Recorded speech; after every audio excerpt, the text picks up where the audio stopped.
26 साल पहले एक कार में एक युवक युवती की लाश मिलती। ये शव थे शिल्पी जैन और गौतम सिंह के। अपराध की कहानियों में यह घटना शिल्पी गौतम हत्याकांड के नाम से दर्ज है। इन हत्याओं का इल्जाम बिहार के एक बहुत बड़े राजनीतिक घराने पर लगा था। तब इस हत्याकांड पर बहुत बवाल भी हुआ था। पुलिस ने अपनी पूरी जान लगा दी थी आरोपियों को बचाने में। क्या बोला तूने? जी हाँ, सही सुना आपने, आरोपियों को बचाने में। समय के साथ इस अपराध की आग राजनीतिक रसूख की सफेद राख की परत में दबकर रह गई, लेकिन यह आग रह रहकर इस सफेद परत को हटाकर चिंगारी के रूप में अक्सर बाहर आती रहती है। अब बिहार चुनाव नजदीक है और एक बार फिर यह केस बिहार की हवाओं में घुलकर तेजी से धधक रहा है। जन सुराज के सूत्रधार प्रशांत किशोर ने बिहार के डिप्टी सीएम सम्राट चौधरी पर गंभीर इल्जाम लगाते हुए उनकी संलिप्तता 1999 में हुए शिल्पी गौतम हत्याकांड में बताई। उप मुख्यमंत्री सम्राट चौधरी उर्फ राकेश कुमार उर्फ सम्राट कुमार मौर्य उस केस में संदिग्ध अभियुक्त के तौर पर नामजद थे या नहीं थे, ये प्रेस में वो बता दें, उसके बाद हम उसका डॉक्यूमेंट आपको जारी करेंगे। सम्राट चौधरी पर गंभीर इल्जाम लगाते हुए उनकी संलिप्तता 1999 में हुए शिल्पी गौतम हत्याकांड में बताई। कौन थी शिल्पी और क्या हुआ था उसके साथ? गौतम सिंह की हत्या क्यों की गई थी? कौन था वो रसूखदार राजनीतिक परिवार जिस पर इन हत्याओं का आरोप लग रहा था? और डिप्टी सीएम सम्राट चौधरी का इस हत्याकांड से क्या संबंध था? इन सभी सवालों का जवाब जानने के लिए आपको ले चलते हैं 26 साल पहले। साल 1999 बिहार की राजधानी पटना में एक ऐसी वारदात को अंजाम दिया गया जिसके बारे में सुनकर आज भी रोंगटे खड़े हो जाते हैं। जितनी भयावह वह घटना थी उससे कहीं ज्यादा भयावह था इस घटना के बाद पुलिस और प्रशासन का रवैया। शवों का पोस्टमार्टम होने से पहले ही पुलिस ने खुद की एक पोस्टमार्टम रिपोर्ट तैयार कर ली थी। पुलिस जानबूझकर सबूत मिटाने और फर्जी सबूत तैयार करने में लगी थी।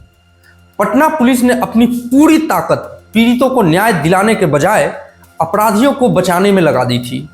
और इसकी वजह यह थी कि इस हत्याकांड का प्राइम सस्पेक्ट था बिहार के पूर्व मुख्यमंत्री लालू प्रसाद यादव का साला, राबड़ी देवी का सगा भाई और तेज प्रताप तेजस्वी यादव का सगा मामा साधु यादव। इस हत्याकांड के वक्त साधु यादव खुद ही सरकार हुआ करते थे। इस कारण पुलिस ने इस हत्याकांड की पूरी सच्चाई को ही बदल कर रख दिया था। कहानी की शुरुआत करते हैं शिल्पी जैन से। शिल्पी जैन पटना के एक बड़े बिजनेसमैन उज्जवल कुमार जैन की बेटी थी। 1999 के आसपास उज्जवल जैन पटना में कमल स्टोर्स नाम की रेडीमेड कपड़ों की एक बहुत बड़ी दुकान चलाया करते थे। शिल्पी जैन बचपन से ही पढ़ाई में काफी तेज थी, दिखने में भी सुंदर थी। हत्या से कुछ साल पहले ही उसने मिस पटना का खिताब भी जीता था।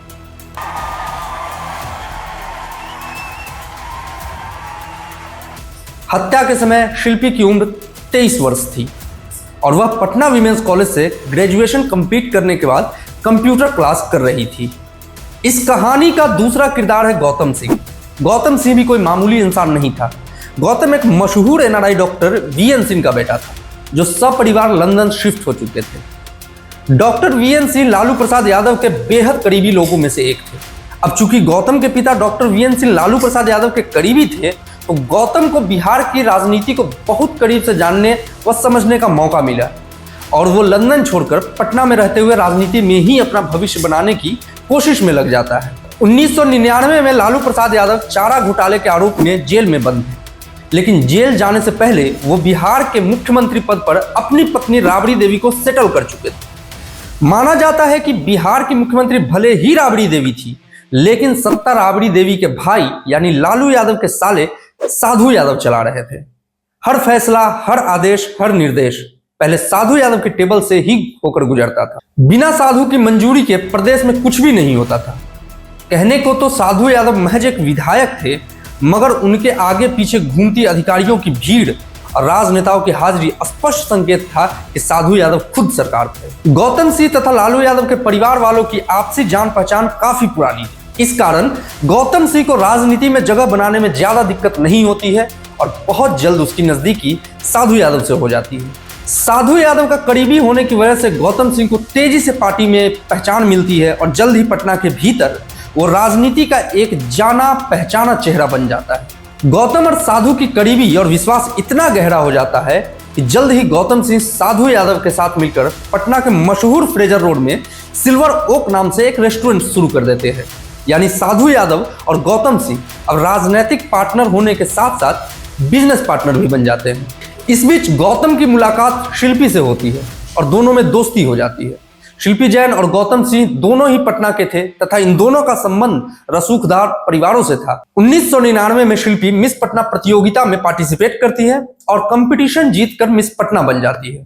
कहा जाता है कि इस प्रतियोगिता में शिल्पी की जीत के लिए गौतम ने साधु यादव के रसूख के इस्तेमाल किया था। हालांकि यह सिर्फ कहने की बात है, इसके कोई भी सबूत सामने नहीं आए। कहा जाता है कि शिल्पी की जीत पर आयोजित एक पार्टी में गौतम शिल्पी की मुलाकात साधु यादव से भी करवाता है।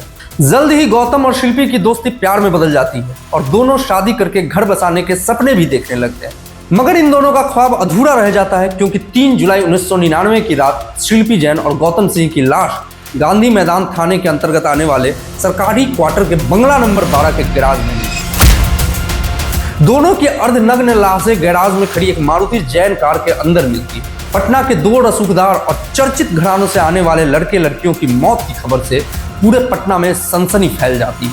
हर कोई जानने को बेचैन हो जाता है कि आखिर इन दोनों की यह हालत किसने की है। लोग तरह तरह के कयास लगाने लगते हैं। तमाम तरह की चर्चाएं गलियारों में उड़ने लगती हैं, मगर सच्चाई क्या थी ये न कोई तब जानता था और न ही आज तक जानता है, क्योंकि पटना पुलिस ने दोनों की लाश मिलने के तुरंत बाद बिना किसी पोस्टमार्टम और विसरा रिपोर्ट के इन दोनों की मौत की वजह सुसाइड बता दिया था। लेकिन लोगों को पटना पुलिस की इस बात पर कभी भरोसा नहीं हुआ, क्योंकि पटना की गलियों में इस घटना को लेकर कुछ और ही कहानी तैर रही थी जो पुलिस की थ्योरी के आसपास भी नहीं फटकती थी। चर्चा थी कि 2 जुलाई 1999 को रोज की तरह शिल्पी जैन सुबह सुबह कंप्यूटर क्लास जाने के लिए घर से निकलती है। घर से निकलते समय शिल्पी जैन ने एक सफेद रंग की कुर्ती पहनी हुई थी।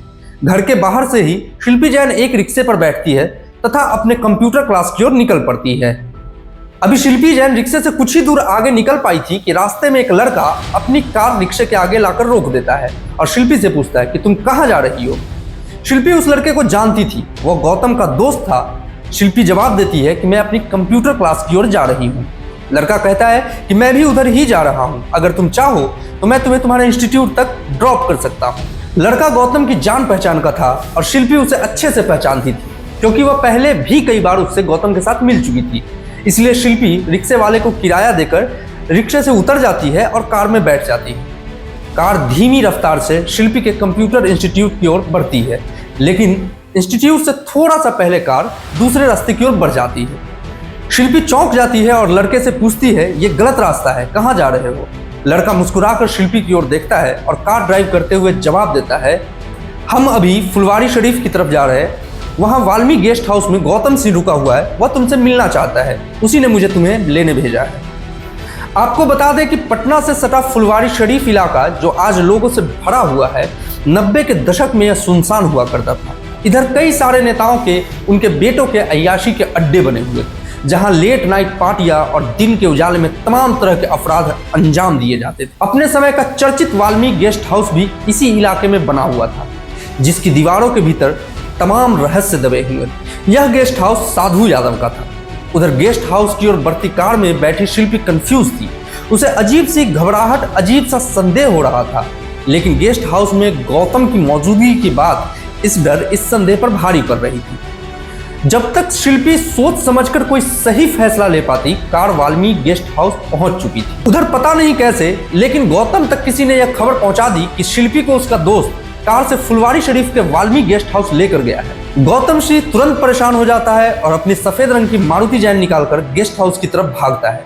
दरअसल गौतम सिंह की परेशान होने की सबसे बड़ी वजह यह थी कि राजनीति में साधु यादव और पार्टी कार्यकर्ताओं, नेताओं से बेहद करीब से जुड़े होने की वजह से उसे अच्छे से मालूम था कि उन दिनों वाल्मीकि गेस्ट हाउस बड़े बड़े नेताओं का अय्याशी का अड्डा था। अनहोनी की आशंकाओं से घिरा हुआ गौतम सिंह तेजी से कार भगाते हुए वाल्मीकि गेस्ट हाउस पहुंचता है। अंदर जाने पर वह देखता है कि शिल्पी एक कमरे में है और उसके आसपास कई लोग मौजूद हैं जो उसके साथ जबरदस्ती करने की कोशिश कर रहे हैं। यह सब देखकर गौतम सिंह भागता हुआ अंदर जाता है और वहां मौजूद लोगों को रोकने की कोशिश करता है, मगर वहां मौजूद लोग गौतम सिंह की एक भी नहीं सुनते हैं और उल्टा गौतम सिंह को ही बुरी तरह से पीटने लगते हैं। गौतम सिंह को बेरहमी से पीटने वाले ये लोग कोई बाहरी या अनजान नहीं थे, उसके बेहद करीबी राजनीतिक संबंधी थे। गौतम को पीटने के बाद उसे बांध दिया जाता है, फिर बड़ी ही बेरहमी से ये सारे लोग शिल्पी के साथ दरिंदगी करते हैं, उनका सामूहिक बलात्कार किया जाता है। गौतम और शिल्पी उन लोगों से रहम की भीख मांगते हैं, मगर वो लोग अपनी हवस पूरी करने के बाद ही रुकते हैं। जब उन सब की हवस की आग ठंडी हुई तो अपराध के बाद के अंजाम ने सबको डरा दिया और अब बारी थी अपराध के सबूत मिटाने की। शिल्पी और गौतम दोनों की बेरहमी से गला दबाकर हत्या कर दी जाती है। चूंकि दोनों प्रेमी प्रेमिका थे, दोनों के बीच संबंध भी थे, इसलिए दोनों को अर्धनग्न करने के बाद उनकी लाशें गौतम के ही कार में डाल दी जाती है और फिर इस कार को गांधी मैदान के पास लाकर एक सरकारी बंगले के गैराज के भीतर खड़ी कर देते हैं। यह गैराज और बंगला साधु यादव के नाम से आवंटित था। इधर जब देर शाम तक शिल्पी घर वापस नहीं लौटी तो उसके परिवार वालों ने उसे खोजना शुरू किया।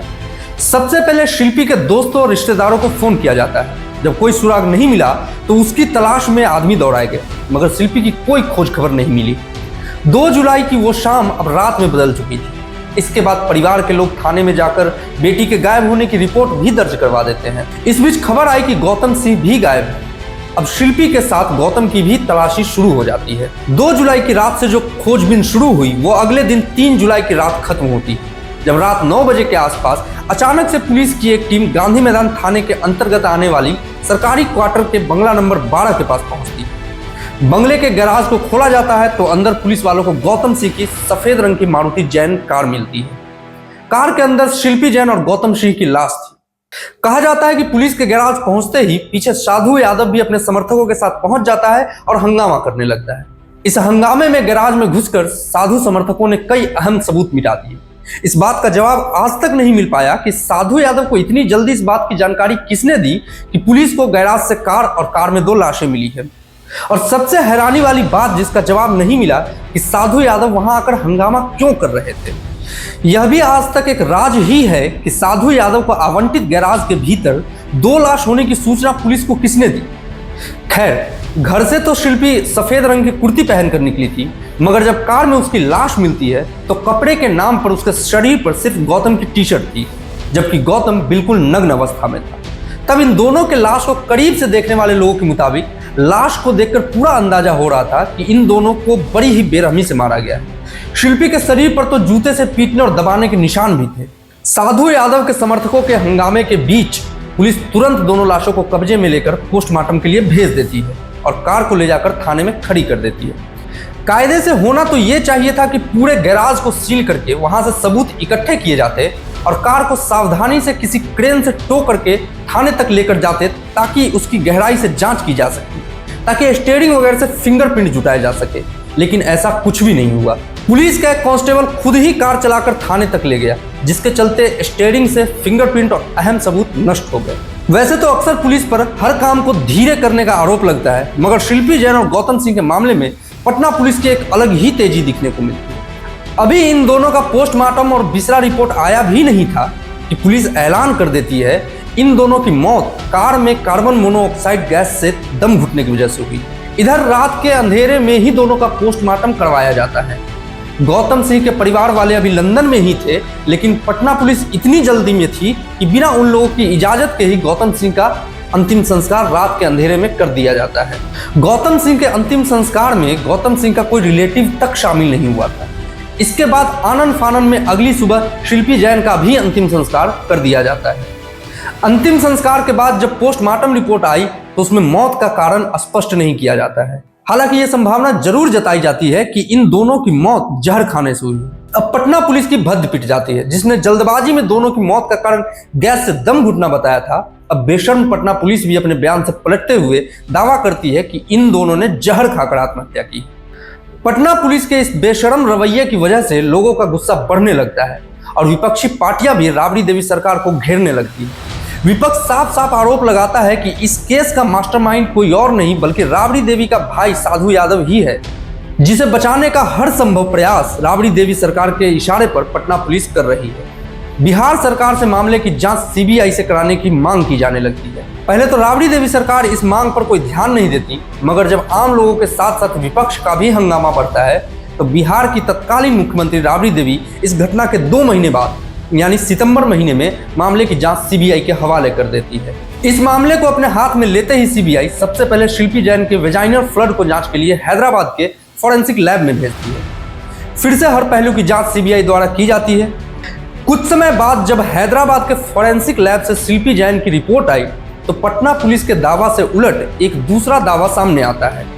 फॉरेंसिक रिपोर्ट के मुताबिक शिल्पी जैन के साथ एक से अधिक लोगों ने बलात्कार किया था, क्योंकि वेजाइनल फ्लड में एक से अधिक लोगों के सीमेन मिले थे। इस रिपोर्ट के आने के बाद अब सीबीआई इस केस के प्राइम सस्पेक्ट साधु यादव के डीएनए जांच की मांग करती है। डीएनए जांच से बिल्कुल साफ हो सकता था कि शिल्पी जैन के शरीर पर पाए गए सीमेन किसके थे, मगर साधु यादव डीएनए जांच के लिए अपना ब्लड सैंपल देने से साफ इनकार कर देते हैं और यहीं से एक बार फिर राजनीतिक दबाव अपना असर दिखाना शुरू कर देता है। फोरेंसिक में गैंग रेप की पुष्टि होने के बाद सीबीआई का यह फर्ज था कि वो साधु यादव के ब्लड सैंपल के लिए कोर्ट में अपील करती और कोर्ट के आदेश से साधु यादव को ब्लड सैंपल देने के लिए मजबूर करती, लेकिन सीबीआई ने ऐसा कुछ नहीं किया। फाइनली 2003 में सीबीआई इस मामले में एक क्लोजर रिपोर्ट पेश करती है। कोर्ट में सीबीआई द्वारा कहा जाता है कि उसे जांच में कुछ भी संदिग्ध नहीं मिला, बल्कि जांच से बिल्कुल साफ है कि शिल्पी जैन और गौतम सिंह ने जहर खाकर ही आत्महत्या की है। सीबीआई ने 4 साल पहले पटना पुलिस को लाश मिलने के बाद और पोस्टमार्टम रिपोर्ट आने से पहले की जो आत्महत्या की थ्योरी बनाई थी उसे ही सीबीआई ने भी बरकरार रखा। हालांकि आम लोगों और मीडिया में सवाल उठने लगे कि अगर इन दोनों ने सुसाइड किया है तो फिर हैदराबाद के फॉरेंसिक लैब की रिपोर्ट में शिल्पी जैन के शरीर पर जो एक से अधिक व्यक्ति के सीमेन के सैंपल मिले हैं वह कैसे आए और किसके थे। इस पर सीबीआई की ओर से बेहद हैरान करने वाली दलील सामने आई कि असल में यह सीमेन नहीं बल्कि पसीना था। इस तरह पहले पुलिस ने और फिर सीबीआई ने इस पूरे मामले को आत्महत्या का रूप दे दिया और इस केस की जांच बंद कर दी। शिल्पी जैन के परिवार वालों ने सीबीआई की इस क्लोजर रिपोर्ट को सिरे से खारिज कर दिया और कहा कि सीबीआई ने दबाव में आकर गलत रिपोर्ट पेश की है, उनकी बेटी की हत्या हुई है। यहाँ एक सबसे हैरानी की बात यह थी कि शिल्पी जैन के परिवार वाले तो लगातार जांच प्रक्रिया पर सवाल उठा रहे थे, बेटी को न्याय दिलाने के लिए संघर्ष कर रहे थे, लेकिन गौतम सिंह के परिवार की तरफ से ऐसा कोई प्रयास नहीं किया गया। कुछ दावे बताते हैं कि गौतम सिंह के पिता डॉक्टर वीएन सिंह और लालू यादव का काफी करीबी रिश्ता था। आरोप तो यहाँ तक लगाए जाते हैं कि लालू यादव के मशहूर चारा घोटाले का पैसा हवाला के जरिए स्विस बैंक तक पहुंचाने में वीएन सिंह की ही भूमिका थी। लालू परिवार के इतने करीबी होने के बावजूद जब उनके बेटे की रहस्यमय तरीके से मौत हो गई तब भी उन्होंने एक बार भी न्याय के लिए आवाज नहीं उठाई। कम से कम मीडिया में तो ऐसी एक भी रिपोर्ट नहीं मिली जहां से यह बात सामने आई हो कि गौतम के परिवार वालों की ओर से न्याय मांगने की बात कही गई हो। ऐसा तो तभी मुमकिन है जब उनके बेटे की मौत के पीछे लालू परिवार का ही कोई सदस्य हो। उधर दूसरी तरफ शिल्पी जैन का परिवार लगातार इस केस की फिर से जांच कराने की मांग करता रहा। तभी कुछ ऐसा हुआ जिसने इस केस के खुलने की सभी संभावनाओं पर ताला लगा दिया। दरअसल 2006 में शिल्पी जैन का भाई प्रशांत जैन इस मामले की फिर से जांच की मांग के लिए सुप्रीम कोर्ट जाने की तैयारी करने लगा। यह बात पटना में चर्चा का विषय था। तभी अचानक 6 जनवरी 2003 को जब प्रशांत जैन वुड मार्केट स्थित अपने घर में दाखिल हो रहा था, इससे पहले कि घर की चौखट के करीब पहुंचता, कुछ लोगों ने घर के दरवाजे से उसका अपहरण कर लिया। अपहरण के 2 दिन बाद प्रशांत जैन को अपराधियों ने पटना और हाजीपुर को जोड़ने वाली महात्मा गांधी सेतु पर छोड़ दिया और प्रशांत जैन सही सलामत घर वापस आ गया। लेकिन तब का दिन और आज का दिन, इसके बाद उन्होंने दोबारा कभी भी इस केस की फिर से जांच की मांग नहीं की। इस तरह शिल्पी जैन तथा गौतम सिंह की मृत्यु एक रहस्य बनकर रह गई और जो भी प्राइम सस्पेक्ट थे सभी आज भी चैन की जिंदगी जी रहे हैं। इन्हीं प्राइम सस्पेक्ट में एक नाम था राकेश कुमार का। सम्राट चौधरी का भी पहले राकेश कुमार ही नाम हुआ करता था और वो पटना में आरजेडी का सक्रिय युवा कार्यकर्ता था। प्रशांत किशोर ने आरोप लगाया है कि शिल्पी गौतम हत्याकांड के प्राइम सस्पेक्ट में से एक राकेश कुमार असल में बिहार के वर्तमान उप मुख्यमंत्री सम्राट चौधरी ही थे। हालांकि उप मुख्यमंत्री ने इसे कोरी बकवास बताया है। भले ही पुलिस और सीबीआई ने शिल्पी गौतम केस को आत्महत्या का केस बता दिया हो, मगर आज तक पुलिस कुछ सवालों के जवाब नहीं दे पाई। जैसे कि अगर इन दोनों ने आत्महत्या ही की थी तो आखिर इन दोनों ने कपड़े उतारकर आत्महत्या क्यों की? अगर इन दोनों ने आत्महत्या ही की है तो आखिर शिल्पी जैन के शरीर पर जूते के निशान कैसे आए? जब साधु यादव ने अपना डीएनए सैंपल देने से मना कर दिया तो सीबीआई ने आगे कानूनी मदद क्यों नहीं ली? आखिर पुलिस को कैसे पता चला कि गैरेज के अंदर कार है और कार में 2 लाशें हैं? और फिर यह खबर साधु यादव तक कैसे हुई? पुलिस ने पोस्टमार्टम करने में इतनी जल्दबाजी क्यों दिखाई और गौतम सिंह का अंतिम संस्कार इतनी जल्दी क्यों किया गया?